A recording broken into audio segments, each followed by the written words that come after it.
মাধব, আমি শঙ্খনাদের পূর্বে দুই পক্ষের সৈন্যদের নিরীক্ষণ করতে চাইছি। রাতকে দুই সেনাদলের মাঝখানে কিছু কি দেখবে পার্থ? পক্ষীর চক্ষু বিদ্ধ করার সময় যার বৃক্ষের শাখা অবধি দৃষ্টিগোচর হয় না, সে আজ এই সময় সমগ্র রণভূমিকে কেন দেখতে চাইছে? বিপক্ষের সেনাদলকে পরীক্ষণ করতে চাইছি মাধব। নিজেদের সেনাদলকেও নিরীক্ষণ করতে চাইছি। জানতে চাইছি এই যুদ্ধে কার মৃত্যুতে ধর্মের স্থাপনা হবে আর কাদের মৃত্যুতে ধর্মের অনুভব। আমি জানতে চাইছি এই মহাযুদ্ধে আমার কি প্রাপ্তি হবে আর আমি কি হারাচ্ছি। এই যুদ্ধে তুমি বলিদান দিতে যাচ্ছ পার্থ।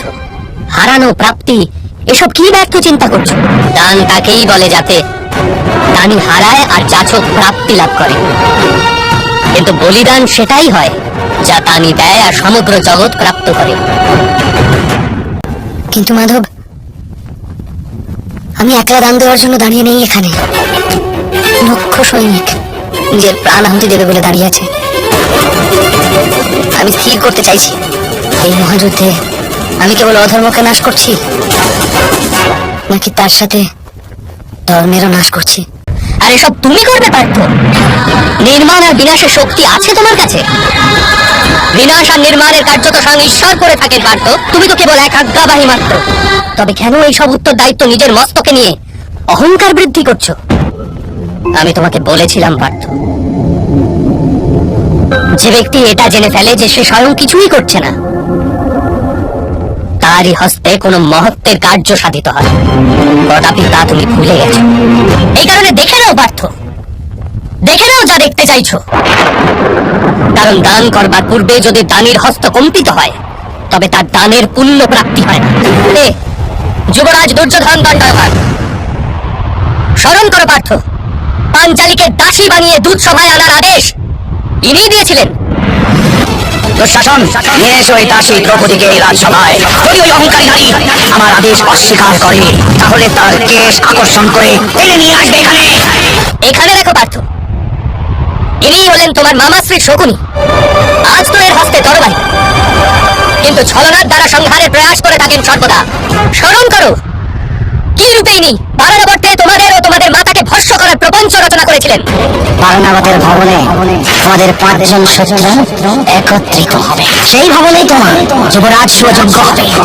এবার এদিকে দেখো পার্থ, দুঃশাসন এই হাতি পাঞ্চালীর কেশ আকর্ষণ করার ধৃষ্টতা করেছিল। মহামহিম আর গুরু দ্রোণকে দেখো, মৌন হয়ে পাঞ্চালীর অপমান দেখেছিলেন। ওইখানে অশ্বত্থামাকে দেখো, আর স্মরণ করো কি প্রকার অশোভন শব্দের প্রয়োগ করেছিল। 5জন ব্যক্তির সাথে সম্পর্ক রাখে যে স্ত্রী, তাকে ভগিনী বলতে আমি লজ্জা বোধ করি। এখনো কি তোমার হৃদয়ে প্রতিশোধের অগ্নি জ্বলছে না পার্থ? ন্যায় বিচারের জন্য এখনো কি মন ব্যাকুল হচ্ছে না? এখনো কি অস্ত্র ধারণ করার সংকল্প জন্ম নিচ্ছে না হৃদয়ে? এখনো কি যুদ্ধ অনিবার্য প্রতিপন্ন হচ্ছে না? হ্যাঁ মাধব, এই যুদ্ধ হওয়া অনিবার্য। তবে এই যুদ্ধ তোমার কাছে অনিবার্য। তাহলে মহামহিমকে একবার পুনরায় দেখো পার্থ, আর স্মরণ করো কি রূপে উনি তোমাকে সুরক্ষা দিয়েছেন প্রতি পদক্ষেপে। স্বয়ং নিজের বলিদান দিয়ে তোমার আর তোমার পরিবারকে অধিকার প্রদানের প্রয়াস করেছেন। যতকাল তুমি রাজা হয়ে হস্তিনাপুরের সিংহাসনে বিরাজমান থাকবে আমি প্রতি মুহূর্ত বাঁচব তোমার রক্ষণ করতে। কিন্তু আজ পাণ্ডুপুত্রদেরও সুখ লাভ করার একটা সুযোগ দাও। একবার পুনরায় গুরু দ্রোণকে দেখো, আর স্মরণ করো কতটা গর্ব আর স্নেহের সাথে উনি তোমাকে নিজের পরম জ্ঞান প্রদান করেছিলেন। তুমি বিশ্বের শ্রেষ্ঠ ধনুর্ধর হবে, আমি তোমাকে বিশ্বের শ্রেষ্ঠ ধনুর্ধর করে তুলব। তোমাকে বিশ্বের সর্বশ্রেষ্ঠ ধনুধারী তৈরি করার জন্য উনি নিজের মস্তকে পাপের বোঝা নিয়েছিলেন। স্মরণ করো পার্থ, তুমি আমাকে গুরু দক্ষিণা রূপে নিজের দক্ষিণ হস্তের বৃদ্ধান করে দেবে। এবার ওদিকে বিকর্ণকেও দেখো, একমাত্র সেই ছিল যে দূত সভায় বিরোধ করার সাহস করেছিল। যুদ্ধে যদি কোনো রাজা হারে তাহলে তাকে অস্ত্র ত্যাগ করতেই হয়, কিন্তু কোনো স্ত্রীকে এরূপ নির্বস্ত্র করা যায় না। যোদ্ধার নিরস্ত্র হওয়া আর স্ত্রীর নির্বস্ত্র হওয়ার মধ্যে প্রভেদ আছে জ্যেষ্ঠ। দ্রৌপদ কুমারী কুরু বংশের কুলবধূ, এটা সত্য। এরা সবাই কি বধ করার যোগ্য পার্থ? না মাধব, আমি এদের বধ কিভাবে করতে পারবো? অবশ্যই, কিন্তু নিজের পক্ষকেও দেখো পার্থ। এবার নিজের পক্ষকেও দেখো পার্থ। তোমার জ্যেষ্ঠ ভ্রাতা যুধিষ্ঠির, ভ্রাতা ভীম, তোমার অনুজদেরও দেখো, তোমার সন্তানদের, তোমার ভ্রাতুষ্পুত্রদের দেখো। এদের মধ্যে অনেকেরই মৃত্যু ঘটবে এই যুদ্ধে। এদের সবার মৃত্যুর সম্ভাবনায় তোমার হৃদয় দুর্বল হচ্ছে না পার্থ? এবার এও বিচার করো যে ভ্রাতা দুর্যোধনের কি দোষ? যদি তার রাজ্যের লালসা থাকে, ওর মাতা প্রথমে গর্ভবতী হয়েছিলেন, এ তো সত্য। দুঃশাসন পাঞ্চালে বস্ত্র হরণ করে অপরাধ করেছিল। যদি সেটা অপরাধ হয়, তাহলে তুমিও তো নিজের জ্যেষ্ঠ ভ্রাতার আদেশ মান্য করে নিজের পত্নীর অপমান হতে দিয়েছো। সেটা কি অপরাধ নয়? মহামহিম নিজের প্রতিজ্ঞাকে অধিক মহত্বপূর্ণ গণ্য করেছিল, আর নিজের কুলবধূর লজ্জাকে কম মাহাত্মের বলে জেনেছিল। সেটা কি অধর্ম নয়? আর তোমার জ্যেষ্ঠ ভ্রাতা যুধিষ্ঠির নিজের বহন করা ধর্ম পালন করার জন্য দূত সভায় অংশগ্রহণ করেছিল। সেটা কি অধর্ম ছিল না? তাহলে কি ভ্রাতা দুর্যোধনকে শত্রু বলে গণ্য করা উচিত কার্য? তোমার পক্ষে কি ধর্ম তুমি দেখতে পাচ্ছ পার্থ? আপনি যথার্থ বলেছেন মাধব, আমি দুই পক্ষেই ধর্ম দেখতে পাচ্ছি, আবার অধর্ম। অর্থাৎ না তো তুমি যুদ্ধের তাৎপর্য বুঝেছ, না ধর্মের স্বরূপ জানতে পেরেছ পার্থ। আমার মতিচ্ছন্ন হয়েছে মাধব। আমার সারা অঙ্গ কম্পিত হচ্ছে, আমার হস্তে অস্ত্র ধারণের শক্তি নেই, আমার গান্ডীব আমার হাত থেকে পিছলে যাচ্ছে মাধব। আমি কেবল ভয়ানক বিনাশ দেখতে পাচ্ছি, কেবল ভয়ানক বিনাশ। কেন? কি হেতু মাধব? কি হেতু? অপমানের পীড়া, অন্যায়ের চিন্তা, অথবা প্রতিশোধের সংকল্প, এরূপ কোনো কারণ নেই আমার নিকট। কোনো কারণ নেই মাধব যে আমি এত বড় বিধ্বংস স্বীকার করতে পারি। না মাধব, বিধ্বংসই নবনির্মাণের কারণ পার্থ। উদ্ভিদের একটি শাখা কর্তন করলে আরেকটি শাখার জন্ম হয়। তুমি আজকের বিধ্বংস নিয়ে কেন ভয়ভীত হচ্ছ? কাল পুনঃ নবনির্মাণ হবে, এই সত্য কি জানো না? কে ভয়ং মাসমজ্জমবাদ নে তৎবজূপবদ্ধতে। এই নপুংসকতা তোমাকে শোভা দেয় না। যুদ্ধ করা তোমার একান্ত কর্তব্য পার্থ। অস্ত্র ওঠাও। কি প্রকার অস্ত্র ওঠাবো মাধব? যাদের সেবা করা জীবনের পরম সৌভাগ্য গ্রহণ করা হয়, সেখানে গুরু দ্রোণ, মামাশ্রী আর জ্যেষ্ঠ ভ্রাতাদের সম্মুখে অস্ত্র ধারণের সাহস নেই হৃদয় মাধব। ওদের বধ করে যদি আমার স্বর্গরাজ্য প্রাপ্তি হয়, সেটাও ব্যর্থ মাধব, সেটাও ব্যর্থ। মাধব, মানুষ বাঁচে নিজের ভবিষ্যতের জন্য। আমি সৈনিকদের দেখি মাধব, এই লক্ষ সৈনিকদের দেখি যখন, তখন ভাবি যুদ্ধের পশ্চাতে লক্ষ স্ত্রী লোক বিধবা হবে, লক্ষ শিশু অনাথ হবে। তাই যখন সমাজে নিয়ম ভঙ্গ হবে, তখন পরম্পরা শিক্ষণ দেওয়ার কেউ থাকবে না, বেদের জ্ঞান লুপ্ত হয়ে যাবে মাধব, গুরুকুল নষ্ট হয়ে যাবে, আর্যাবর্তের সুরক্ষা নষ্ট হয়ে যাবে, সব নষ্ট হয়ে যাবে মাধব। বুদ্ধিমান ব্যক্তিদের ন্যায় তর্কে অবতীর্ণ হও, কিন্তু বাস্তবে মূর্খতাপূর্ণ কথা বলো পার্থ। কি নষ্ট হয়ে যাবে? বৃক্ষের কিছু পত্র ঝরে গেলে বা উদ্গামিত না হলে তাকে আনন্দ বা দুঃখের কারণ বলা যায় না। পত্রের জন্মের উদ্দেশ্য আর তার জীবনের অর্থ কেবল বৃক্ষকে জীবিত রাখার জন্যই হয়। তেমনি মানুষের জন্ম আর জীবনের কারণ বাস্তবে সমাজের সুখ, সমাজ সংসারের জন্য, আর এই সমগ্র সংসার সৃষ্টির জন্য, আর এই সমগ্র সৃষ্টি স্বয়ং পরমাত্মার জন্য পার্থ। যে এই সত্যকে অনুধাবন করে, তার নিকট ধর্মের মার্গ সর্বদা স্পষ্ট দৃশ্যমান। হ্যাঁ পার্থ, এই যুদ্ধে বিধ্বংস হবে, অবশ্যই হবে, কিন্তু এও জেনে রাখো, নতুন পরম্পরা নির্মাণও হবে। পুরানো পরম্পরা বিষাক্ত হয়ে গেছে। 1000 বর্ষ পূর্বে বেদ যেই ধর্মের স্থাপনা করেছিল, তা আজ কেবল শব্দ হয়ে রয়ে গেছে। যে বর্ণ ব্যবস্থা মানুষের বুদ্ধির উপর ভিত্তি করেছিল, তা আজ মানুষের জন্মের উপর নির্ভরশীল হয়ে গেছে। শোষণের মাধ্যম প্রস্তুত হয়েছে পার্থ। পুরাতন ব্যবস্থা ভেঙে পড়বে, নতুন ব্যবস্থার জন্ম হবে। পুরানো ধর্ম নতুন রূপ নিয়ে প্রতিভাত হবে। যে প্রকার বর্ষা ঋতুর পূর্বে মেঘে আবৃত আকাশ ময়লা দেখায় আর ধুলায় ঢাকা মৃত্তিকাও ময়লা দেখায়, সেই প্রকার স্থিতি আজ।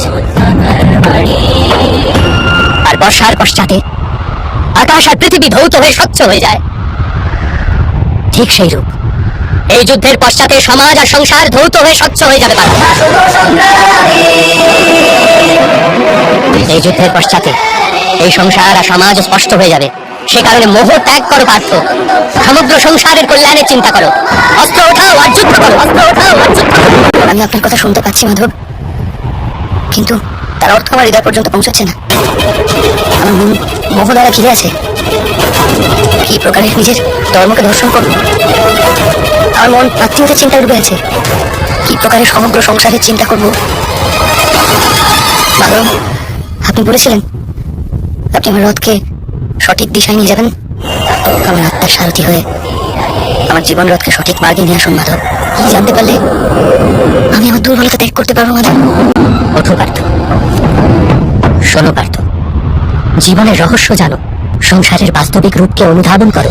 গঙ্গার প্রবাহকে মুষ্টিবদ্ধ করে গ্রহণ করলে কিছুই প্রাপ্ত হয় না, কিন্তু সেই হস্তকে অঞ্জলি করে গঙ্গার প্রবাহে নিমজ্জিত করলে গঙ্গা জল মুখ পর্যন্ত পৌঁছতে পারে। ভেবে দেখো পার্থ, অহংকারে মুষ্টিবদ্ধ করছো না সমর্পণের অঞ্জলি বানিয়েছো তুমি? এই জ্ঞানকে গ্রহণ করতে পারবে? এই সংসার আসলে কি পার্থ? মানব, দানব, পশু, পক্ষী, জন্তু, কীট, মৎস্য, বৃক্ষ, এসব কিরূপে সৃষ্টি হয়? কোন পদার্থ থেকে এদের জন্ম হয়? কিরূপে চলাচল করে, কিরূপে বাঁচে? মৃত্যু কিরূপে হয় এদের? আর মৃত্যুর পশ্চাতেই বা কি হয় তাদের? এই রহস্যকে চিন্তা করো পার্থ। মানুষের দেহ মৃত্তিকায় তৈরি হয়েছে মাধব। জল তার মধ্যে রক্ত হয়ে প্রবাহিত হয়। অগ্নি দেহকে তাপমাত্রা দেয়, আর দেহের বাকি অংশে আকাশ প্রকট হয়। অর্থাৎ ধরিত্রী, বায়ু, জল, অগ্নি আর আকাশ, এই পঞ্চমহাভূতেই শরীরের নির্মাণ হয়। অর্থাৎ মহামহিম গুরুদ্রোণ পৃথিবী, জল, বায়ু, অগ্নি আর আকাশ অপেক্ষা অধিক কিছুই নন। ধর্মজ্ঞানী ও পঞ্চভূতের মিশ্রণ, আর অধর্মী ব্যক্তিও। তুমি কার মোহ করছো পার্থ? মৃত্তিকা? কিন্তু মাধব, এই মৃত্তিকার দেহ দ্বারাই তো মানুষ একে অপরের পরিচয় পায়। সব সম্পর্ক এই মৃত্তিকার দেহ দ্বারাই তো তৈরি হয়।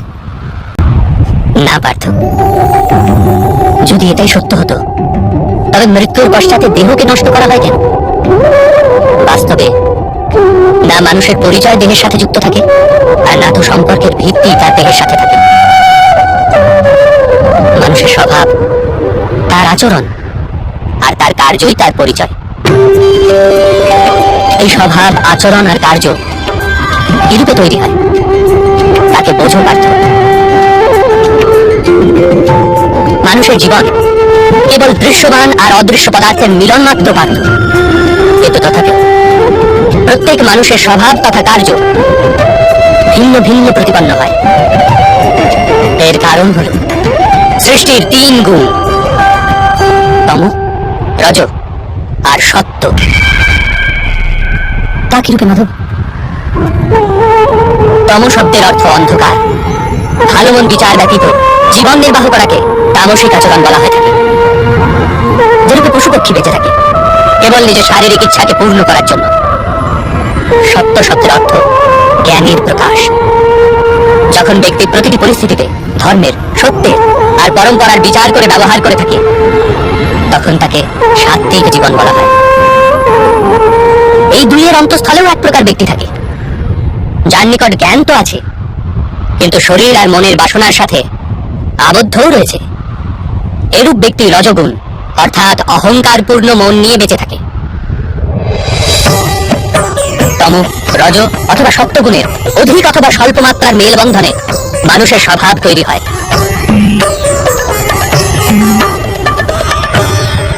সামনে দেখো পার্থ, এদের সবার মধ্যে তুমি কোন গুণ দেখতে পাচ্ছ? যুবরাজ দুর্যোধন ধর্ম জানেন, কিন্তু নির্বাহ করেন না। তার জীবনের মূল কেন্দ্র অহংকার, অর্থাৎ তার মধ্যে তমগুণ কম, রজগুণ অধিক, আর সত্যগুণ পূর্ণতা পায়নি। আর এদিকে রাজকুমার দুঃশাসন, উনি সর্বদাই নিজের জ্যেষ্ঠ ভ্রাতার আদেশ পালন করেছেন নির্বিচারে, অর্থাৎ এর মধ্যে কেবল তমগুণ। মহামহিমকেও দেখো পার্থ, সত্যর সাথে তমর মিলন।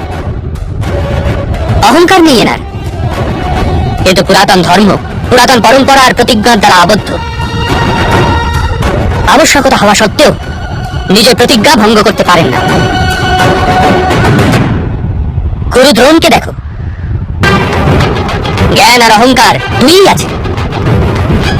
জ্ঞান তো মানুষকে মুক্তি দান করে, কিন্তু এনার অহংকার এনাকে মুক্ত হতে দেয় না। কিন্তু মাধব,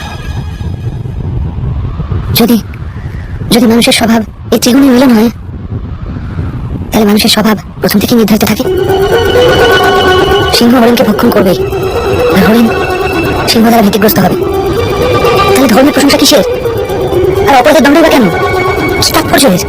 উত্তম প্রশ্ন করেছো পার্থ, কিন্তু প্রথমে মানুষ আসলে কি সেটা জেনে নাও। মানুষ কেবল পঞ্চমহাভূত নয়, পঞ্চ পদার্থও নয়, পঞ্চ জ্ঞানেন্দ্রিয়, পঞ্চ কর্মেন্দ্রিয় তথা 3 গুণ, এরূপ 23টি বস্তুর মিশ্রণ নয়। মানুষের চলাফেরা তথা কার্য করার হেতু শক্তির আবশ্যকতা হয়ে থাকে, আর শক্তিকে চেতনা বলা হয়। তাহলে মাধব, মানুষ কি শুধুই চেতনা? না পার্থ, মানুষের চেতনার সাথে ওই 23টি বস্তুর সংমিশ্রণের নাম প্রকৃতি। 24টি বস্তুতে প্রস্তুত মানুষ নামক যন্ত্রে বসবাস করে পুরুষ, অর্থাৎ পরমাত্মার অংশ। তাকেই আত্মা বলা হয়। যখন প্রকৃতি আর পুরুষের মেল বন্ধন হয়, অর্থাৎ যখন পরমাত্মার অংশ আত্মা হয়ে দেহে বসবাস করে, তখন মানুষ জীবিত হয়। এই আত্মা কি মাধব? আরে কি জানা কি উপায়? মানুষ যে রূপে রথের ব্যবহার করে, সে রূপেই আত্মা শরীর নামক এই যন্ত্রের ব্যবহার করে। শরীরের মাধ্যমে শরীরের সুখ দুঃখ উপভোগ করে, কিন্তু আত্মা শরীর নয় পার্থ। শরীরের বিনাশ করা সম্ভব, কিন্তু আত্মাকে বিনাশ করা যায় না। নৈনং ছিন্দন্তি শাস্ত্রাণি নৈনং দাহতি পাবকা না চৈনং ক্লেদয়ন তাপো না শস্যতি মারুতা। আত্মা না অস্ত্র দ্বারা ছেদ করা যায়, না অগ্নি তাকে ভস্ম করতে পারে, না জল তাকে দুর্বল করতে পারে, না বায়ু তাকে শুষ্ক করতে পারে। আত্মা শরীরে অবস্থান করেও অমর। না হন্যতে হন্যমানে শরীরে। পার্থ, শরীরের হত্যা করা সম্ভব, কিন্তু আত্মার হত্যা কখনোই করা যায় না। আত্মা তো সর্বব্যাপী, অচল সে, দৃঢ় সে, সনাতন সে। পুরাতন বস্ত্র ত্যাগ করে মানুষ যেরূপ নতুন বস্ত্র ধারণ করে, সেরূপ আত্মা পুরাতন শরীর ত্যাগ করে বারবার নতুন শরীর ধারণ করে। কিন্তু মাধব, আমি তো জগৎকে অনুভব নিজের শরীরের মাধ্যমে করে থাকি। নিজের শরীরকে না জেনে আমি আত্মার রূপ কিরূপে জানবো? স্বয়ং নিজেকে আত্মার রূপে জানা অসম্ভব নয় পার্থ। অন্ধ বাঁচে, মূর্খ বাঁচে, যার কাছে হস্তপদ নেই তারাও জীবন ধারণ করে। সুতরাং একথা স্পষ্ট যে কেবলমাত্র শরীরই মানুষ নয়। যে ব্যক্তি চেতনা হারিয়ে ফেলে, যে মূর্ছিত হয়ে পড়ে, সেও জীবিতই থাকে। এই হেতু স্পষ্ট যে মানুষের চেতন গুণ কেবলমাত্র শরীর নয়। এই প্রকারে যে ব্যক্তি নিজের ভেতর অন্বেষণ করে, আমি ইন্দ্রিয় নই, শরীর নই, অনুভূতি নই, চিন্তা নই, কেবল জ্ঞানও আমি নই, যে এটি ক্রমশ উপলব্ধি করে, সে অন্তিমে স্বয়ং নিজেকে আত্মার রূপে জেনেই যায়। এই আত্মার কার্যকারিতা কি মাধব? যখন পরম ব্রহ্মের বিভাজন হলো, পুরুষ তথা প্রকৃতি সৃষ্টি হলো, তখন পুরুষ অর্থাৎ পরমাত্মার অংশ আত্মার রূপ ধারণ করে প্রকৃতির প্রত্যেক বস্তুতে বসবাস করলেন। সেই আত্মাকে মোহ তথা অন্ধকার ঘিরে ধরেছিল পার্থ। সেই মোহনিদ্রা থেকে জাগ্রত হয়ে স্বয়ং নিজেকে পরমাত্মার অংশ হিসেবে জানাই আত্মার কর্তব্য, উদ্দেশ্য এবং জীবন কার্য। কিন্তু মাধব, যদি প্রত্যেক আত্মা পরমাত্মার অংশ হয়, তাহলে কি উন্নতি আর অধোগতি স্বয়ং পরমাত্মা করেন? যে প্রকার আবর্জনায় পতিত রত্ন চকচক করে না, সেই রূপেই প্রকৃতির 24টি পদার্থে ঘেরা আত্মারও বিস্মরণ ঘটে। অধিকতর আত্মা নিজের দেহকেই সবকিছু বলে গণ্য করে, স্বয়ং দেহ থেকে যে ভিন্ন সেটা জানতেই পারে না। শরীরের যে দুঃখ, সুখ, স্বাদ, গন্ধ আদির অনুভব হয় তাকেই নিজের অনুভব মেনে নেয়, আর পরিবর্তনের প্রয়াসই করে না। যে আত্মা পরিবর্তনের প্রচেষ্টাই করে না, নিরন্তর অধর্ম করে চলে, তাকে জাগ্রত করার জন্য দণ্ড দেওয়া অনিবার্য। তুমিও এটা জেনে নাও পার্থ, যে তুমি কোনো শরীর নও, কেবলমাত্র এক আত্মা। এই রণভূমিতে পরিলক্ষিত প্রত্যেক যোদ্ধা তা নয় যা তুমি ওদের গণ্য করছো। কিছু সময়ের জন্য এরা শরীরে বাস করেছে মাত্র, এদের শরীরের মৃত্যু হবে, কিন্তু এরা সবাই অমর। সে পুনরায় নতুন শরীর ধারণ করবে, যতক্ষণ স্বয়ং নিজেকে শুদ্ধাত্মা রূপে না জানবে, যতক্ষণ অধর্মকে ত্যাগ করে ধর্মে দৃঢ় না হবে, ততক্ষণ এরা জন্মাতে এবং মরতেই থাকবে। এটি ব্রহ্মবিদ্যার প্রথম পাঠ পার্থ। যে জন্মেছে সে অবশ্যই মরে, আর যে মারা যায় সে অবশ্যই পুনরায় জন্ম নেবে। এই মহাজ্ঞানকে সাংখ্য যোগ বলা হয়। তা কি রূপে মাধব? যে মার্গে গমন করে মানুষ স্বয়ংকে আত্মা রূপে দেখতে পায়, পরমাত্মার অংশ রূপে স্বয়ং নিজেকে জানতে পারে, সেই মার্গকেই ধর্ম বলে। যখন মানুষ স্বয়ং নিজেকে পরমাত্মার অংশ বিশেষ হিসেবে জেনে ফেলে, তখন সে অনুভব করতে পারে যে সৃষ্টি পরমাত্মা, আর এই পরমাত্মাই সৃষ্টি।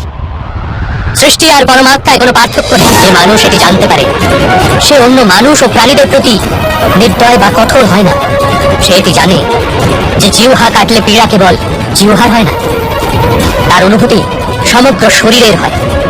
ঠিক সেরূপেই একজন মানুষের পীড়া হলে সমগ্র সংসার সেই পীড়া অনুভব করে।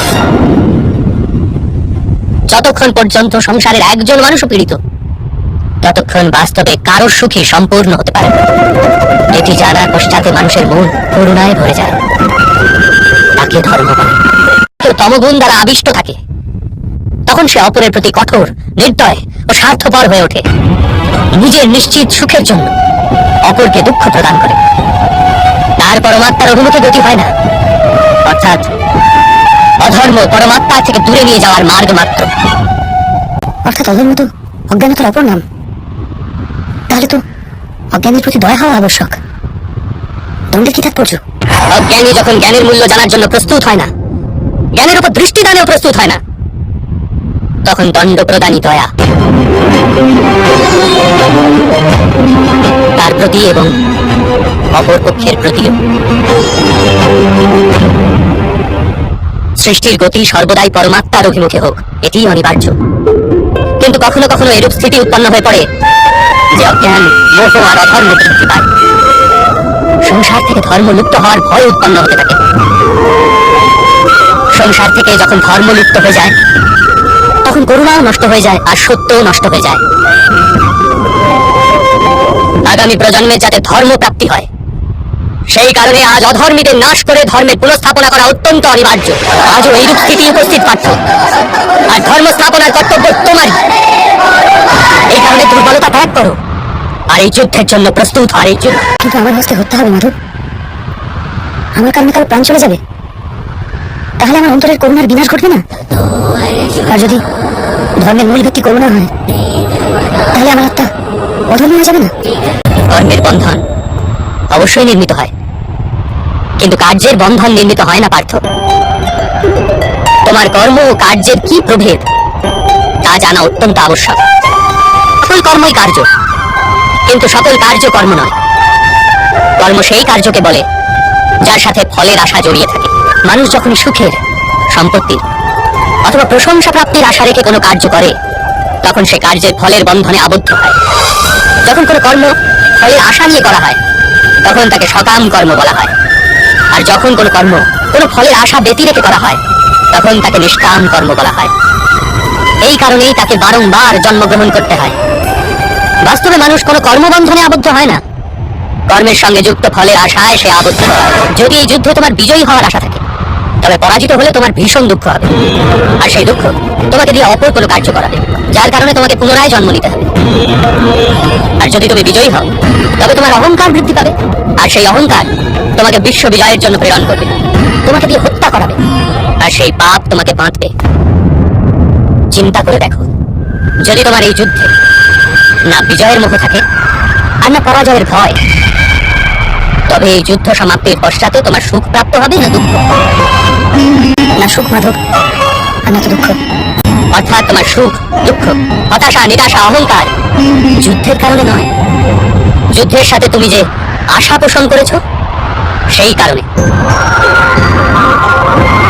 এই কথাটি সত্য নয় পার্থ? সুখ দুঃখে সবে কৃত্বা লাভা লাভৌ জয়া জয় তত যুদ্ধায় যুদ্ধস্ব নৈবং পাপ মমাপ্স্যসি। অর্থাৎ সুখ দুঃখকে সমান গণ্য করে লাভ হানি জয় পরাজয়ের বিচার না করে যদি তুমি যুদ্ধ করো কৌন্তেয়, তাহলে তুমি পাপের ভাগীদার হবে না। একেই কর্মযোগ বলে। যে সাংখ্য জ্ঞান প্রাপ্ত করে নেয় সে এটি জানতে পারে যে সে শরীর নয়, কেবল এক আত্মা মাত্র। শরীরের ভোগ আর অনুভব কেবল মৃত্যু পর্যন্ত, অর্থাৎ বাস্তবিক নয়, কেবল মায়া মাত্র। তার নিকট কর্মযোগী হওয়া সরল হয়ে যায়।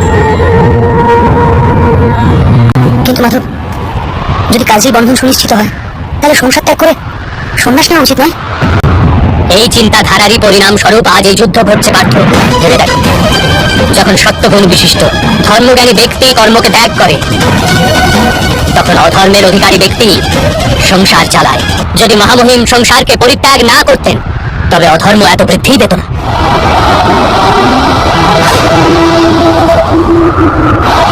আর তোমার পিতা যদি সন্ন্যাস গ্রহণ না করতেন তবে আজ ভ্রাতা যুধিষ্ঠির সুখে রাজকার্য করতেন, আর নিজের প্রজাদের ন্যায় ও ধর্মের জ্ঞান দান করতেন। কিন্তু এটি দুঃখজনক কথা পার্থ, যে সত্যগুলোর অধিকারী ব্যক্তি সংসারকে লাভ দিতে পারে, কিন্তু সেই সন্ন্যাসের কথা চিন্তা করে। যেরূপে জল তো বাষ্প হয়ে উড়ে যায়, আর আবর্জনা আবর্জনা সেখানেই পড়ে থাকে, ঠিক সেই রূপ সত্যগুণী সৎ ব্যক্তি তো সংসারকে ত্যাগ করে দেয়, আর তমগুণযুক্ত অধর্মী লোক সংসারের সকল কার্য করতে থাকে। এই কারণেই সংসারে পাপ আর অধর্ম বৃদ্ধি পায়। কিন্তু কর্মযোগ এই বিচিত্র পরিস্থিতিতে সমগ্র সংসারকে রক্ষা করে। কর্মযোগী ফলের আশা ত্যাগ করে, কিন্তু কর্মকে ত্যাগ করে না। সেই সংসারেই বসবাস করে সন্ন্যাসীর ন্যায়, সমস্ত কার্য করে, কিন্তু তাতে লিপ্ত হয় না। কর্মযোগী নিজের সন্তানের থেকে, স্বজনের থেকে, নিজের প্রজার থেকে কোনো আকাঙ্ক্ষা অথবা আশা রাখে না। স্বয়ং তার সন্ন্যাসের লাভ হয়, কিন্তু সমাজকে সংসারের ন্যায় লাভ প্রদান করে। মানুষ নিজের সন্তানের সুখের জন্য শ্রম করে মাধব, নিজের সন্তানের নিকট সুখের আশা করবে না। মানুষ নিজের সন্তানের জন্য যাই করে থাকে, নাকি ব্যবসা নাকি প্রেম পার্থ? প্রেম মাধব। তাহলে নিজের কার্যের প্রতি ফলের আশা কেন পার্থ? ভবিষ্যতের লাভ তো ব্যবসায় দেখা হয়, প্রেমে নয়। যে মানুষ নিজের সন্তানের চরিত্র নির্মাণ উচিত রূপে করে, সন্তানকে প্রেম ও ধর্মের সংস্কার দিয়ে থাকে, তার সন্তানেরাও তাকে প্রেম ও সুরক্ষা অবশ্যই দেয়। সন্তানদের কর্ম, স্বজনদের ব্যবহার তাদের কর্ম পার্থ। আর যখন তাদের কর্মের উপর আমাদের কোনো অধিকার থাকে না, তাহলে তাদের নিকট আশা আকাঙ্ক্ষা রাখার কি প্রয়োজন? যদি গভীরভাবে চিন্তা করো পার্থ, তবে শীঘ্রই জেনে যাবে যে জীবনে এমন কোনো কার্যই নেই যার সাথে আশা এবং আকাঙ্ক্ষা যুক্ত করা অনিবার্য। যখন সৃষ্টি পরমাত্মা আর মানুষ সেই পরমাত্মারই অংশ, তখন সমস্ত কার্য পরমাত্মাই করে, মানুষ স্বয়ং কিচ্ছু করে না। এটি কর্মযোগের মূল সিদ্ধান্ত পার্থ। তোমাকেও কর্মযোগী হয়ে এই যুদ্ধে অংশগ্রহণ করতে হবে পার্থ। ত্রিগুণিয়া বিশ্বা বেদা বিস্ত্রয় গুণ ভবার্জুন নির্দ্বন্দ্ব নিত্য সত্ত্বস্থ নিয়োগ ক্ষেম আত্মবান। তিনটি গুণ পরিত্যাগ করে নির্গুণ হয়ে যাও পার্থ। এই দ্বন্দ্ব থেকে মুক্ত হয়ে যাও। সর্বদা সত্য অর্থাৎ পরমাত্মায় বুদ্ধি প্রয়োগ করে কর্তব্য নির্বাহ করতে থাকে।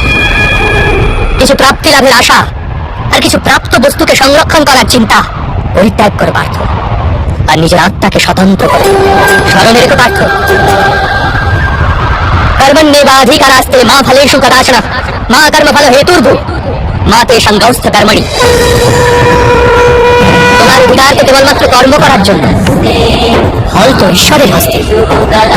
এই কারণে না তো কর্ম থেকে পলায়ন করা উচিত, আর না তো কর্মফলের আশা করা উচিত। তাহলে ফলের আশা ত্যাগ করবে, কিন্তু কর্ম পরিত্যাগ করবে না। এরূপ কর্মযোগীকে কি রূপে চেনা যায় মাধব? ঋষিয়া বিনিবর্তন্তে নিরাহারস্য দেহিনা রসবর্জং রসয়াপস্য পরং দৃষ্ট্বা নিবর্ততে। শোনো পার্থ, যে স্বাদ থেকে মুক্তি পাওয়ার জন্য আহারকেই ত্যাগ করে, বাস্তবে তার মন থেকে স্বাদের লালসা কখনোই যায় না। তার দু প্রকারের হানি হয়।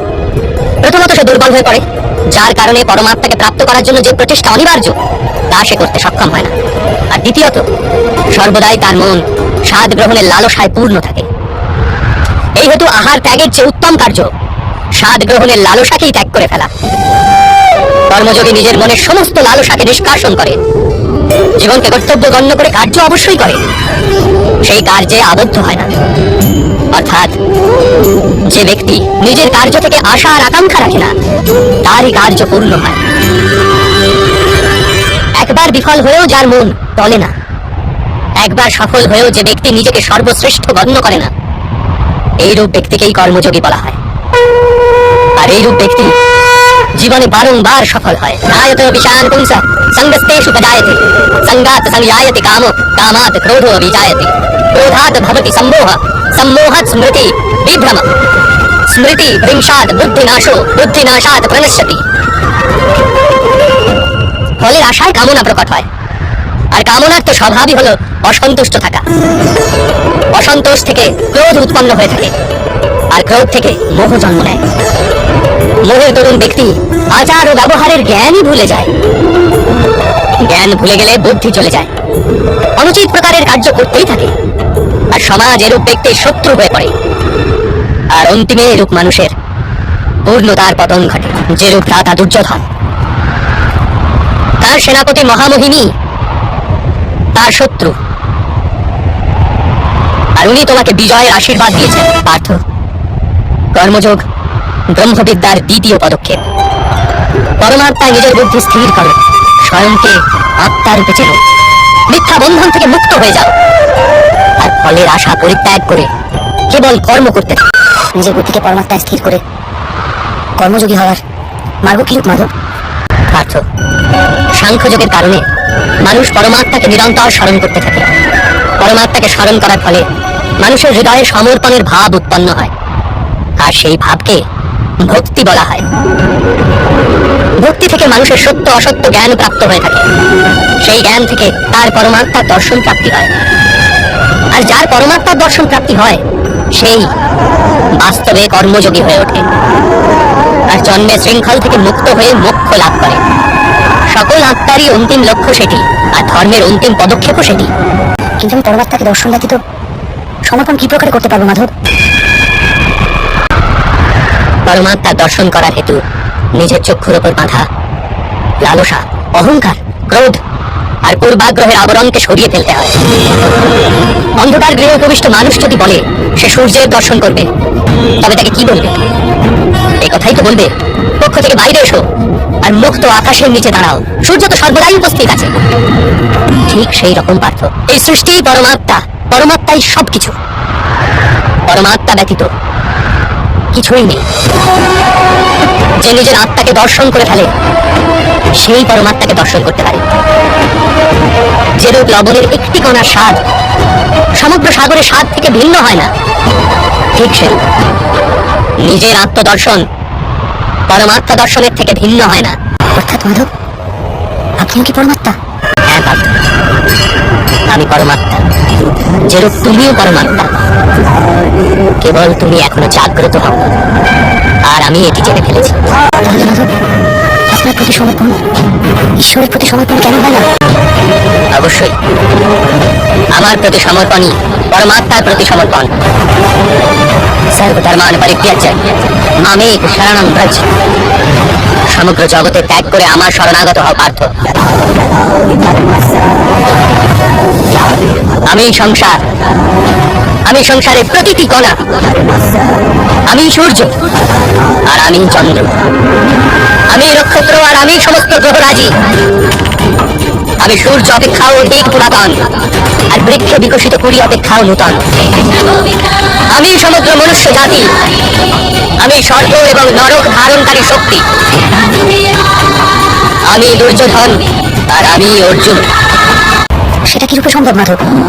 আপনার জন্ম তো অনেকে তাকে জীবদ্দশায় দেখেছে। আপনার মাতা এখনো জীবিত, যার গর্ভ থেকে আপনি জন্মেছেন। আপনি চিরন্তন আর অবিনাশ কি রূপে হতে পারেন? তুমি কেবল শরীর দেখছো, আর আমি আত্মার কথা বলছি। আমার অনেক জন্ম হয়েছে পার্থ, আমি অনেক অবতার রূপ ধারণ করেছি, অনেক প্রকার শরীর ধারণ করেছি আমি, আর এই মৃত্তিকায় আমি শিখেছি। আর আগামীতেও আমি বারংবার জন্ম নেব। যদা যদা হি ধর্মস্য গ্লানির্ভবতি ভারত অভ্যুত্থানম অধর্মস্য তদাত্মানম সৃজাম্যহম পরিত্রাণায় সাধুনাং বিনাশায় চ দুষ্কৃতাং ধর্ম সংস্থাপনার্থায় সম্ভবামি যুগে যুগে। যখনই ধর্মের হানি ঘটে, যখনই অধর্ম বৃদ্ধি পায়, তখনই সৎ পুরুষদের উদ্ধার হেতু, অধর্মীদের বিনাশ হেতু আর ধর্মের পুনঃস্থাপনা হেতু আমি জন্মগ্রহণ করি। এ প্রত্যেক যুগে হয়ে আসছে, আর আগামীতেও এই রূপই হবে। আমি অবিনশ্বর পরমাত্মা, আমি মৎস্য অবতার, আর আমি বামন অবতার। আমি পরশুরাম, আর আমি রামচন্দ্র ছিলাম। আমি ব্রহ্মা, বিষ্ণু আর মহেশ্বর, আর আমি সরস্বতী, কালী এবং লক্ষ্মী। আমি না পুরুষ, না স্ত্রী, আর না নপুংসক। আমি না শরীর, না শরীরের অংশ। আমি জ্ঞান, আমি সৃষ্টি, চৈতন্য, আর পরম ব্রহ্ম। আমি সমস্ত কিছু, আর আমি কিছুই নই। এরূপ প্রত্যেক যুগে ঘটেছে, আর আগামীতেও এই রূপই ঘটতে থাকে। যখন তুমি আত্মজ্ঞান প্রাপ্ত করবে পার্থ, স্বয়ংকে আমার সাথে যুক্ত করতে পারবে, তখন তুমিও আমারই মতো স্বয়ংকে পরমাত্মা রূপে দেখতে পাবে। কিন্তু সেই পদ প্রাপ্তি করার হেতু আমার প্রতি সম্পূর্ণ সমর্পণ অনিবার্য। সমর্পণ কি মাধব? সমর্পণ মনের এরূপ স্থিতির নাম, যখন মানুষ নিজের সমস্ত সংকল্প ত্যাগ করে দেয়, স্বয়ংয়ের জন্য কোন রূপ সিদ্ধান্ত অথবা প্রতিজ্ঞা করে না। যে প্রকারের কার্য তাকে প্রদান করা হয়, সেই প্রকারের কার্যই করে যায়। বাস্তবে সমর্পণের প্রকৃত অর্থ হল নিজে নিজেকে, নিজের মনকে, বুদ্ধিকে, জ্ঞানকে, ইচ্ছাকে, আশাকে, নিজের ভাবনাকে, নিজের সমস্ত কিছু কাউকে অর্পণ করে দেওয়া। আর এরূপ সমর্পণকেই ভক্তি বলা হয়। পত্নীর সমর্পণ পতির উপর থাকে, একজন যোদ্ধার সমর্পণ থাকে সেনাপতির উপর, একজন শিষ্যের হৃদয়ে গুরুভক্তি থাকে। তাহলে কি সমস্ত ভক্তি এক প্রকার? সবাইকে ঈশ্বর প্রাপ্তি হয়? না পার্থ, মানুষ যার প্রতি সমর্পিত হয় তারই অনুরূপে গড়ে ওঠে সে। তার মনে কোনো সন্দেহ বা কোনো প্রশ্ন জন্ম নেয় না। কোন দুরাচারের প্রতি সমর্পণ সেই মানুষের কার্যকে দূষিত করে তোলে। অঙ্গরাজ কর্ণ ধর্ম সম্বন্ধে জ্ঞাত হওয়া সত্ত্বেও দূত সভায় পাঞ্চালীর প্রতি অপশব্দ প্রয়োগ করেছিল, যে 5 জন পুরুষের সাথে সম্পর্ক রাখে, তার কারণ ছিল অঙ্গরাজ কর্ণের ভ্রাতা দুর্যোধনের প্রতি সমর্পণ। এই যুদ্ধে তার যে দণ্ডপ্রাপ্তি হবে তা কেবল জন্ম বা জাতির জন্য নয়, শুধুমাত্র এক দুরাচারের প্রতি সমর্পণের জন্য তার দণ্ডপ্রাপ্তি হবে। সেই কারণে হে ধনঞ্জয়, সমর্পণ উত্তমের প্রতি হওয়া আবশ্যক। তাতেই মানুষ উত্তম গড়ে ওঠে। লৌহ মাল্য দ্বারা অপরাধীকে বাধা হয়, পিতলের মাল্য দ্বারা মন্দিরের প্রদীপকে বাধা হয়ে থাকে, কিন্তু স্বর্ণ মাল্যকে আভূষণ রূপে গলায় ধারণ করা হয়। অতিভক্তি, স্বামী ভক্তি, মিত্র ভক্তি, এরূপ অনেক প্রকার ভক্তি হয়ে থাকে পার্থ, কিন্তু সর্বাপেক্ষা শ্রেষ্ঠ ভক্তি তো পরমাত্মার প্রতি ভক্তিই হয়। কিন্তু পরমাত্মার ভক্তির সাথে সাংখ্য আর কর্মযোগের কি সম্পর্ক? সাংখ্যযোগের কারণে মানুষ স্বয়ংকে আত্মার রূপে জানতে পারে। কর্মযোগের দ্বারা সে জীবনের বন্ধন থেকে মুক্ত হয়ে যায়। আর ভক্তির কারণে মানুষের পরমাত্মার বাস্তবিক রূপের জ্ঞান লাভ হয়। পরমাত্মার জ্ঞান দ্বারা মানুষ জন্ম মৃত্যু চক্র থেকে মুক্ত হয়ে সচ্চিদানন্দ স্বরূপকে প্রাপ্ত করে। পরমাত্মায় বিলীন হয়ে স্বয়ং পরমাত্মা হয়ে যায়। যেরূপ জলের ক্ষুদ্র এক বিন্দু যখন সাগরে মেশে, তখন স্বয়ং সাগর হয়ে যায়। অর্থাৎ এই শরীরের কোনো মাহাত্ম্যই নেই মাধব। অবশ্যই মাহাত্ম আছে পার্থ। শরীরের মাধ্যমেই তো মানুষের সাথে পরমাত্মার সাক্ষাৎকার ঘটে। মৃত্যু আর নতুন জন্মের অন্তর্বর্তী সময় আত্মার জ্ঞান বৃদ্ধিপ্রাপ্ত হতে পারে না। এই জন্মে প্রাপ্ত অনুভব, জ্ঞান, বিচার আর অভ্যাসকে নিয়ে আত্মা নূতন শরীর ধারণ করে। আত্মার উন্নতি আর অবনতি শরীরে থেকেই হওয়া সম্ভব। কিন্তু মাধব, এখানে উপস্থিত ব্যক্তিদের বধ করে আমরা কি ওদের উদ্ধার পাওয়ার সম্ভাবনা নষ্ট করে দেবো না? তোমার শত্রুগণ ধর্মের মর্যাদা অতিক্রম করেছে পার্থ। অধর্মই তাদের স্বভাবে পরিণত হয়েছে। তাদের উদ্ধার এখন অসম্ভব।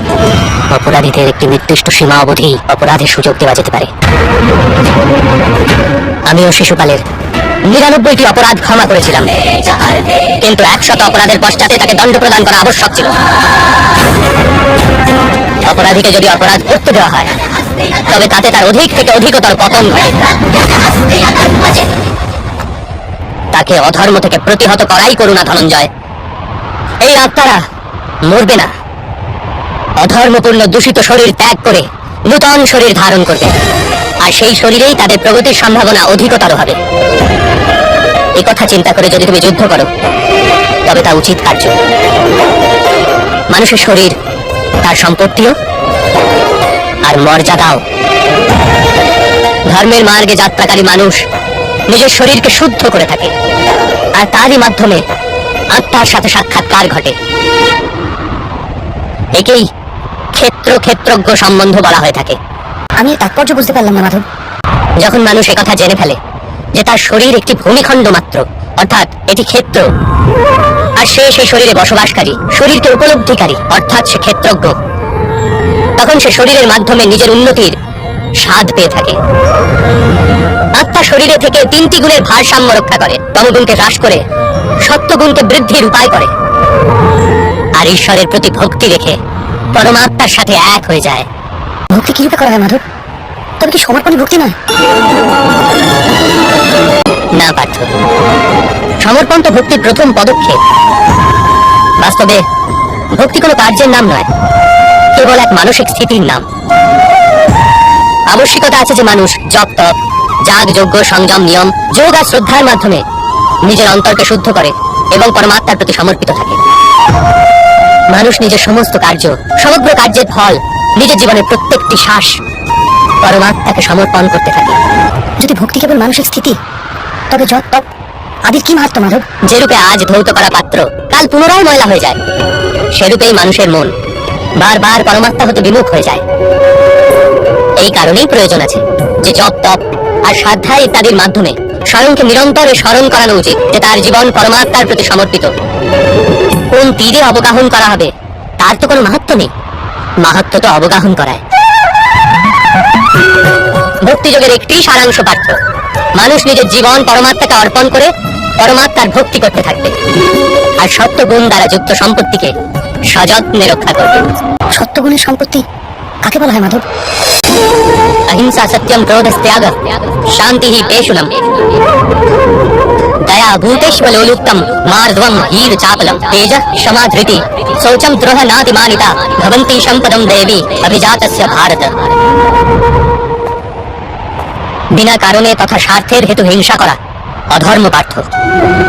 বাস্তবে অহিংসাই পরম ধর্ম, আর তার সাথে সত্য, ক্রোধ না করা, ত্যাগ, মনের শান্তি, নিন্দা না করা, দয়া ভাব, সুখের প্রতি আকর্ষিত না হওয়া, বিনা কারণে কোনো কার্য না করা, তেজ, ক্ষমা, ধৈর্য, শরীরের শুদ্ধতা, ধর্মের বিরোধিতা না করা তথা অহংকার না করা, এই সব গুণকে সপ্তগুণের সম্পত্তি বা দৈবিক সম্পত্তি বলা হয়। এর দ্বারাই মানুষ পরমাত্মার অর্থাৎ আমার ভক্তি করতে সক্ষম হয়, জীবনের কর্তব্যকে বহন করে চলে, ধর্মের স্থাপনা করে চলে, আর কর্মফলের আশা পরিত্যাগ করে জীবন যাপন করে। তাকে আমি নিঃসন্দেহে এই জন্মেই সন্তোষ প্রদান করি, আর মৃত্যুর পশ্চাতে নিজেরই হৃদয়ে স্থান দিয়ে থাকি। আপনার রূপ কি রূপ মাধব? সাংখ্যযোগের মাধ্যমে আমি জানতে পেরেছি আমি এক আত্মা, অনুরানী, আর এই নশ্বর শরীরে কেবল কিছু সময়ের জন্য বসবাস করছি। কর্মযোগের মাধ্যমে আমি জানতে পেরেছি যে কোনো ফলের আশা করে না, কেবল কর্ম করে, তার জীবনে শান্তি ও সফলতা প্রাপ্তি হয়। ভক্তিযোগের মাধ্যমে আমি আপনার প্রতি সমর্পণের মাহাত্ম্য জেনেছি। কিন্তু মাধব, আপনি বলেছিলেন এখানে প্রতিটি স্থানে মানুষ নয়, কেবল পরমাত্মা আছে। কিন্তু এখন আমি এখানে এখানে মানুষ দর্শন করছি, কেবল মানুষ। মাধব, আমি আপনার বাস্তব রূপ দর্শন করতে চাইছি মাধব। আপনার শক্তি, আপনার জ্ঞান, তেজ, ঐশ্বর্যময় পরমাত্মা স্বরূপকে প্রত্যক্ষ দর্শন করতে চাইছি মাধব। আমাকে আপনি অবিনাশী স্বরূপের দর্শন দিন মাধব। আমার সমস্ত সন্দেহের অবসান ঘটান। আমাকে দর্শন দিন মাধব। দেখো পার্থ,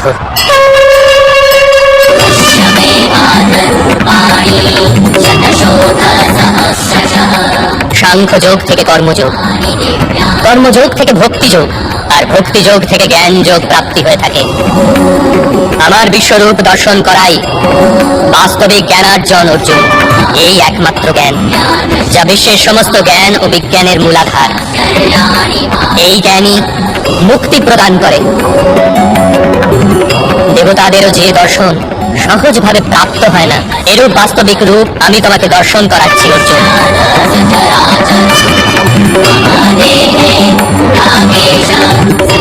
আমি এই পৃথিবীর কোণে কোণে বসবাস করি, আর এই পৃথিবী, সূর্য, চন্দ্র, নক্ষত্র আর গ্রহরাজি আমারই অন্তঃস্থলে বাস করে। আমি সত্য, আমি সম্পূর্ণ, আমি জীব, আর আমি শিব। অক্ষরে আকার আমি, বেদ মধ্যে সামবেদ, দেব মধ্যে ইন্দ্র, প্রাণী মধ্যে চেতনা, যক্ষ মধ্যে কুবের, রুদ্রের মধ্যে শঙ্কর, বসুদের মাঝে অগ্নি, পর্বতের মধ্যে সুমেরু, আর ঋষিদের মধ্যে ভৃগু। ধ্বনির মধ্যে ওঙ্কার আমি, যজ্ঞ মধ্যে জপ, আর বৃক্ষের মধ্যে পবিত্র বিপুল বৃক্ষ। বুদ্ধিতে স্মৃতি, মেধা, ধৃতি আর ক্ষমা আমি। আমি কীর্তি, গন্ধর্ব মধ্যে চিত্ররথ আমি, দেবর্ষি মধ্যে নারদ, আর মুনিদের মধ্যে কপিল, অশ্বদের মধ্যে উচ্চৈশ্রবা, হস্তির মধ্যে ঐরাবত, আর পশুদের মধ্যে সিংহ, পক্ষীদের মধ্যে গরুড়, মানুষের মধ্যে রাজা, আর অস্ত্রের মধ্যে বজ্রন। গাভীদের মধ্যে কামধেনু, সর্প মধ্যে বাসুকি, শেষ নাগ আমি, যমরাজ আমি, বরুণ দেব আমি, আর বায়ুও আমি। ভগবান রাম আমি, পবিত্র গঙ্গা আমি, সৃষ্টির মধ্যে আদি, মধ্য তথা অন্ত আমি। ব্রহ্মবিদ্যা আমি, মহাকাল আমি, আর ব্রহ্মা, প্রভা, বিজয়, সত্য আমি, নিশ্চয় আমি। দণ্ড, শক্তি, নীতি, মৌনতা তথা তত্ত্বজ্ঞানও আমি। বাসুদেব আমি, অর্জুন আমি, বেদ ব্যাস আমি। এরূপ কিছুই নেই যা আমি নই। এরূপ কোন স্থল নেই যেখানে আমি নেই। আমি সময়, আর আমি জীবন ও মৃত্যু অর্জুন। এখানে উপস্থিত সমস্ত মানুষের মৃত্যু হয়ে দাঁড়িয়ে আছে। তুমি যদি অস্ত্র নাও ধারণ করো, তথাপি আমি এদের সবাইকে বধ করব। এই হেতু মোহকে ত্যাগ করো, আর নিজের কর্তব্যকে দেখো। ধর্মের ভার ওঠাও, গান্ডীব ধারণ করে স্বর সন্ধান করো। যুদ্ধ করো অর্জুন, যুদ্ধ করো। হে মাধব, হে মধুসূদন, আজ আমার সমস্ত সন্দেহের অবসান ঘটল। কৃপা করে নিজের মানুষ রূপ ধারণ করুন। আমি আপনার প্রত্যেক আদেশ পালন করব। করিষ্ঠ বচনং তবা।